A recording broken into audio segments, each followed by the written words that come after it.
近日，香港娛樂圈被一單大新聞搞到翻天覆地。成龍喺深夜親自接吳卓琳母女返屋企，24年後終於公開認女，一句爸爸對唔住你，以後會補償你，令到好多人都好感動。與此同時，林鳳嬌發火砸咗成千萬嘅古董，吳綺莉含住眼淚講出小龍女嘅辛酸成長史。呢場牽動全港嘅大戲背後，究竟隱藏住幾多唔為人知嘅秘密？香港嘅街頭燈火閃爍，一部黑色豪華轎車靜雞雞駛入成龍嘅豪宅，車門打開，成龍先落車，神情好複雜，眼神入面既有愧疚又有期待。跟住吳卓琳同吳綺莉慢慢行出嚟，吳卓琳嘅面容帶住幾分疲憊同迷茫，吳綺莉就眼眶紅紅，好似有好多說話想講，又唔知點講好。據當時喺現場嘅工作人員透露，呢次成龍親自接吳卓琳母女返屋企，係佢反覆權衡、深思熟慮之後做出嘅重大決定。多年來，成龍一直被外界貼住唔認女嘅標籤，呢個罵名好似影咁跟住佢，令到佢內心深處嘅愧疚之情與日俱增。隨着歲月流逝，年紀越來越大，佢越嚟越覺得應該俾個女一個應有嘅名分，盡力去彌補呢啲年缺失嘅父愛。工作人員回憶起當年娛樂圈嗰場軒然大波，都仲記憶猶新。當時吳綺莉懷咗成龍個仔嘅消息，就好似一顆巨型炸彈喺娛樂圈炸開，瞬間掀起咗驚濤駭浪。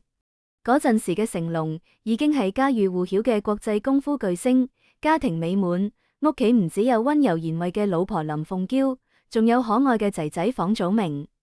但吳綺莉就高調宣布自己懷孕，仲公然聲稱個仔係成龍嘅，試圖用呢個方法逼成龍就範。成龍知道呢件事之後，態度好堅決，佢對着工作人員直言：我唔會要呢個仔嘅，你叫佢去打咗啦。然而，吳綺莉冇聽從成龍嘅勸告，或者佢天真咁以為，只要生咗呢個仔就可以改變一切局面。個仔出世之後，成龍喺媒體面前聲淚俱下咁坦言：我犯咗大多數男人都會犯嘅錯誤，但我唔會俾1分錢撫養費，因為我講過唔想要呢個仔。而喺一邊嘅林鳳嬌就展現住大度嘅一面，表示相信成龍能夠處理好呢件事。呢一唱一和之間，吳綺莉瞬間被推到咗輿論嘅風口浪尖，成為咗大家指責同謾罵嘅對象，承受住嚟自四面八方嘅壓力。據當時喺吳家做咗好多年嘅保姆透露，之後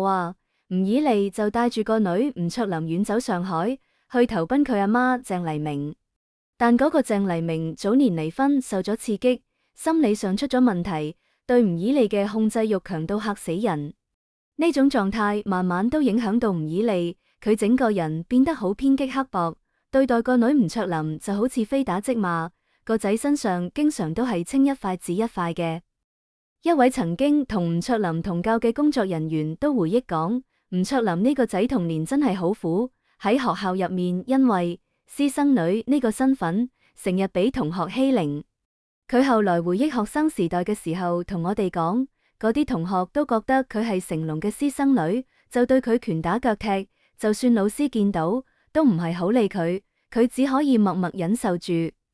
另一位接近吳綺莉嘅友人無奈咁講，面對住呢種困境，吳卓琳都試過向佢阿媽求助，但嗰陣時吳綺莉事業唔順，成日就知飲酒，整個人都渾渾噩噩，根本冇心機理佢個女。吳卓琳真係冇辦法，最後只可以選擇離開故土，跑去加拿大生活啦。仲有一位喺成龍豪宅做過嘅傭人講述講，就喺成龍公開認女之後唔久，豪宅入面突然傳來一陣巨響。我哋趕緊跑過去睇，原來係林鳳嬌知道呢件事之後，情緒好激動，一氣之下將屋企一件價值成千萬嘅古董砸咗。據我哋了解，林鳳嬌呢啲年一直默默支持住成龍，屋企大大小小嘅事都係佢打理，仲將個仔養大，本以為可以安享晚年，點知成龍突然做出呢個決定，換咗邊個心理都好唔舒服啊！據當時喺現場嘅工作人員透露，林鳳嬌情緒激動咁對身邊人哭訴，佢覺得成龍根本冇考慮過佢嘅感受，咁多年同甘共苦嘅夫妻情分，難道仲比唔上一個突然冒出嚟嘅私生女？知情人士描述，林鳳嬌喺盛怒之下砸碎咗書房入面珍藏嘅青花瓷瓶，古董碎裂嘅聲響驚動咗成個宅邸。跟住佢獨自蜷縮喺客廳嘅意大利真皮沙發度，眼神空洞咁望住前面，眼淚喺眼眶入面反覆打轉，但始終都冇落下。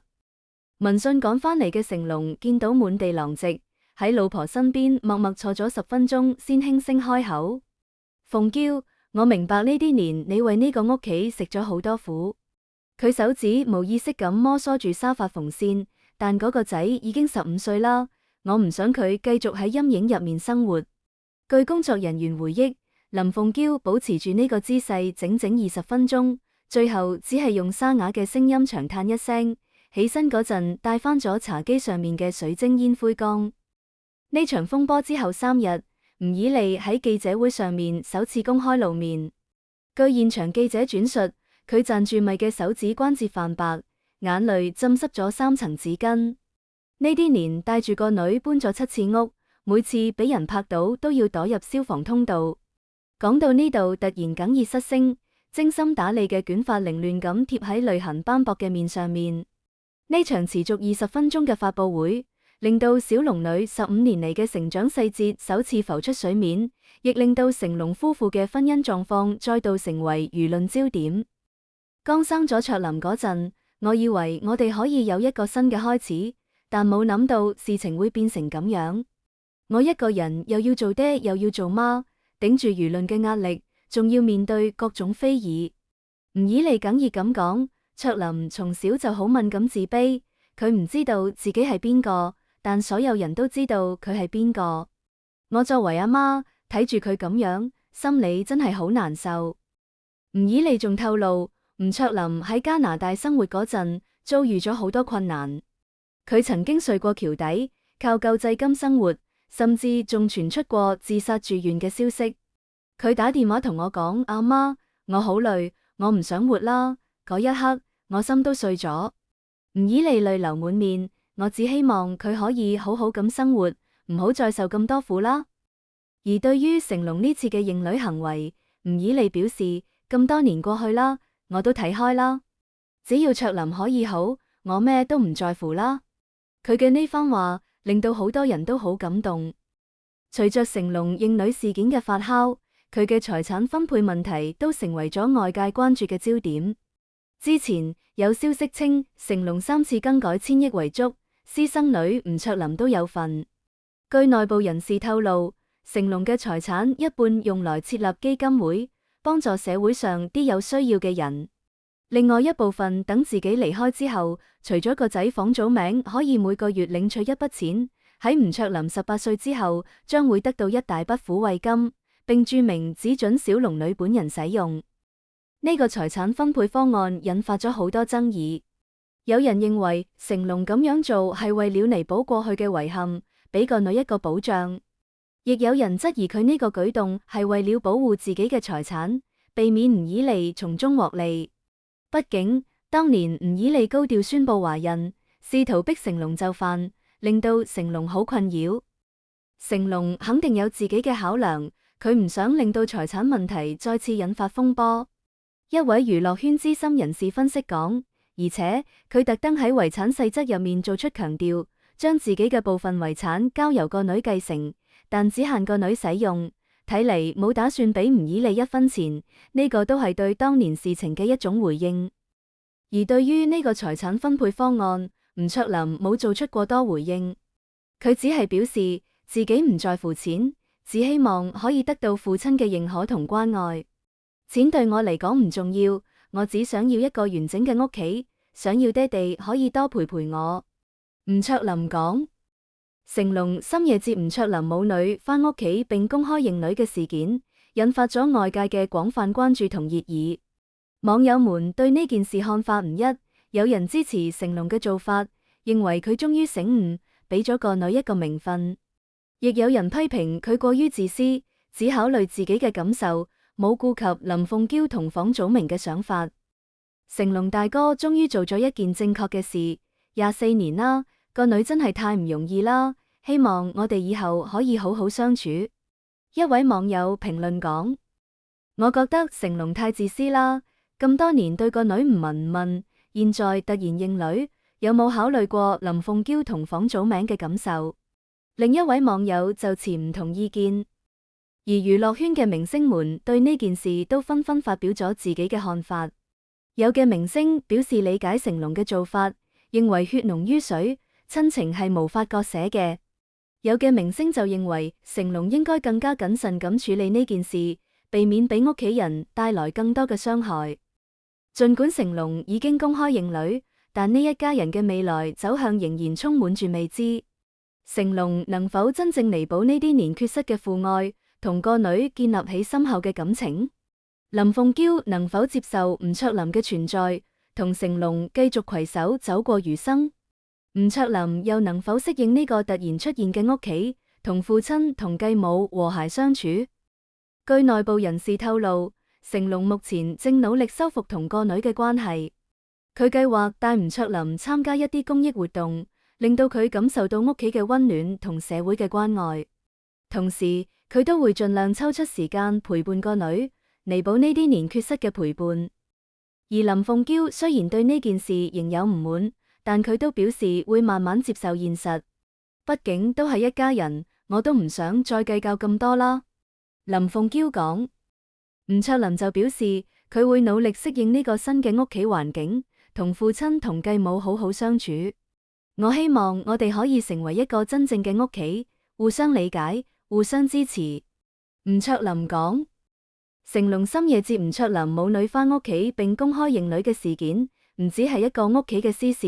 亦引發咗娛樂圈對親情同責任嘅深刻反思。喺娛樂圈呢個名利場入面，明星們往往面對住各種誘惑同挑戰，點樣喺追求事業成功嘅同時，兼顧好屋企同親情，成為咗佢哋必須面對嘅問題。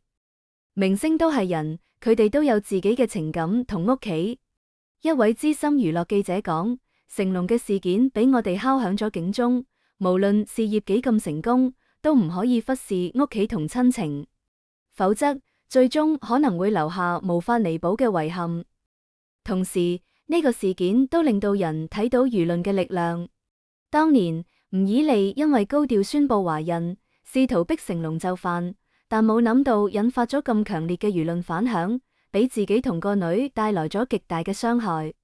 呢個都提醒住人喺面對感情問題嘅時候，應該更加理性咁處理，避免因為一時嘅衝動而造成無法挽回嘅後果。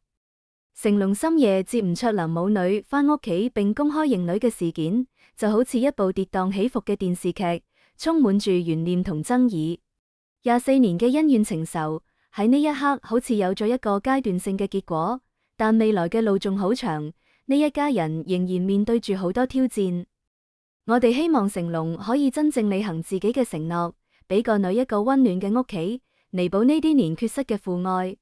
希望林鳳嬌可以放下心中嘅芥蒂，同成龍同吳卓林和諧相處。希望吳卓林可以喺呢個新嘅屋企環境入面健康成長，實現自己嘅夢想。同時，我哋都希望娛樂圈可以喺呢個事件入面吸取教訓，更加重視屋企同親情，喺追求事業成功嘅同時，唔好忘記自己嘅根同本。因為無論事業幾咁輝煌，屋企同親情先係人生入面最寶貴嘅財富。